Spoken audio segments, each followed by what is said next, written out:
People go through life many times playing it safe. That's the secret hope that they say to themselves, if I never let myself feel too good, maybe I'll never get hurt too badly. A lot of people don't ever do the things they're capable of doing because they allow themselves to go along with the crowd, following the crowd. Many people have things they want to do, and they find themselves in relationships with people who are addicted to mediocrity, and they allow their behavior to influence their behavior. Say, birds of a feather flock together. You run around with losers, you will end up a loser. Unconsciously, you will pick up their ways, you will pick up their habits, you'll pick up, most importantly, their attitude about life. If you're around cynical, negative people all the time, you will become cynical and negative.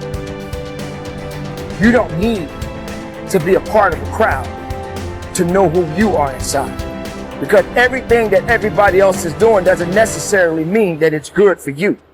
You don't need to be like everybody else, but you need to be the best of yourself. Be able to feel good about who you are, what you are, and what you are ultimately made of. Because without that, how far are you willing to go? Don't sacrifice yourself to please others. It's not easy going it alone, but if you keep going, stay true to yourself, it will be worth it in the end. The hardest walk you can make is the walk you make alone. But that is the walk that makes you the strongest. That is the walk that builds your character the most. No matter how painful it is, I gotta keep going. And I gotta keep going because what is my passion? What is my focus? Your focus and your passion will numb you to failure and to pain of striving to get to where you're trying to go. I don't accept that I am what I am and that is what I'm doomed to be. No, I don't accept that. I'm fighting.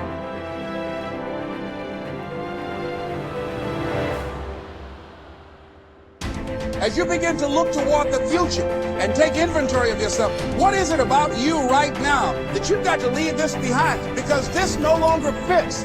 Looking at where you want to go and the kind of person that you must become, the kind of standards that you have for you. What is it that you must do differently if you want to keep on getting what you're getting? Keep on doing what you're doing. If you don't keep gathering information, your confidence will start to wane. You start to lose it. You've got to keep gathering information. You want your confidence to get stronger and stronger and stronger. And if you don't keep studying, your confidence will start to slip. Like with the knowledge I've got, I could coast to the end of my life, earning all kinds of money, having a pretty good time. But I know I won't go beyond where I'm at, and I'll start slipping back. Got to keep studying. I got up at 3 o'clock this morning, but I went to bed for an hour or two. And I was studying for a couple of hours. I get up early in the morning and I study every morning because I want to get better at what I'm doing. And I know I can get better. I know that I'm nowhere near as effective as I can be. We've got to get this right in our mind. This idea of lack of confidence, it's something that anybody can change. I remember when I first started to study this, we're so afraid of what other people might think of us. It's so silly. I only went to high school, as I said, for 2 months. So I had a vocabulary that you could stick in a thimble. I mean, there was not much to it. And if you were talking, you said something and you used a word I didn't understand, I would never say I don't understand what you're saying. But I didn't understand. So I mean, I was lost in the conversation really fast. But I was afraid to say I don't understand that word. And I started to study Earl's material, and Earl talked about how important vocabulary is. In fact, he made a recording on it. And I started to study words. Now, if you use a word that I don't understand, I'll say, wait, stop. I don't understand what that word means. I'll ask you right there. Because I know if I don't get that cleared up, everything you say from there on, odds are pretty good I'm not going to understand it. You get lost in the conversation. Why wouldn't I tell you I didn't understand? Because I was afraid of what you thought of me. You got to quit worrying about what other people think about you. If you knew how little they did think about you, you wouldn't be so concerned what they are thinking. Terry Whitaker wrote a book. The title of it, What You Think of Me Is None of My Business. And it isn't. What other people think of you is none of your business. Quit worrying about what they think. I hope you like me, but if you don't, you got a problem. Because I like me. I don't give a damn whether you like me or not. I really don't. I hope you do, and you should. I'm a nice guy. But if you don't, it's not going to bother me. Now, for many years, that would have driven me crazy. Not anymore. Not a bit. This confidence concept is pretty big. And the more you study this material that we're giving you, the more confident you're going to become. So the first thing that people who are incredibly successful do is they do what they hate. They are fully prepared to do what they hate to get to where they want to be. And people who fail, they will give up their dream before they do what they hate to do. And people who are very successful, they never, ever, ever wait for motivation. They do it because when you do it, you become motivated. A great writer won't go, well, I'll just wait till I'm really motivated to start writing this book. No, they get up at 4 a.m, they don't want to, and they start to write, and then of course they become motivated. So you wake up in the morning and you go, you're not going to go, yay, it's 5 a.m, I'm putting on my running shoes and going for a walk up Laurel Canyon.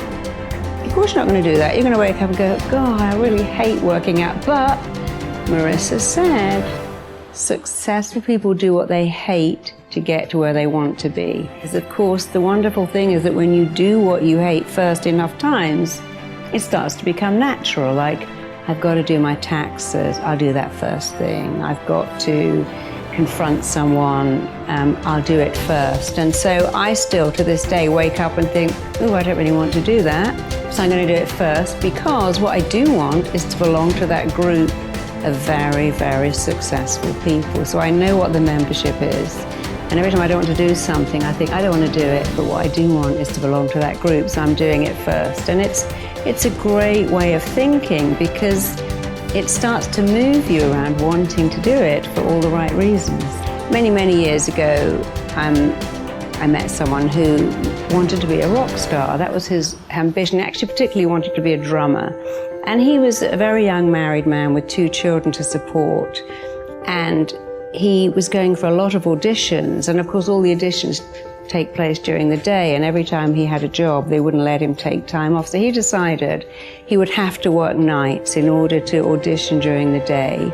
And the only job he could get was a job he hated. He was a taxi driver and he hated it, but he did it. But he just wasn't making enough money. So he thought, okay, I'll have to work in McDonald's. I get more money, I can work nights, I'm free to audition. And about a month before he'd applied to work in McDonald's, he'd been for an audition to be a drummer in a band. He didn't even know who the band was. And the day he was due to start working in McDonald's, which he absolutely hated even the thought of, he got a call to go, you know, that band you auditioned for is actually Simple Minds, and now you're the drummer in Simple Minds. So he never worked in McDonald's or drove a cab again for the rest of his life. But when he told people that story, they'd all go, oh, I would never work in McDonald's. Oh my God, I'd never degrade myself by driving a cab around London. And I'm like, don't you think you're missing the point? His ability to do what he hated is what made him a rock star, because he had to have his days free to rehearse and audition. But if he had your mindset, I'd never do that, he would never be a multi-millionaire rock star. It was because he was fully prepared to do what he hated, to swallow his pride, to keep his vision in mind. I want to be a rock star. I must be free for auditions.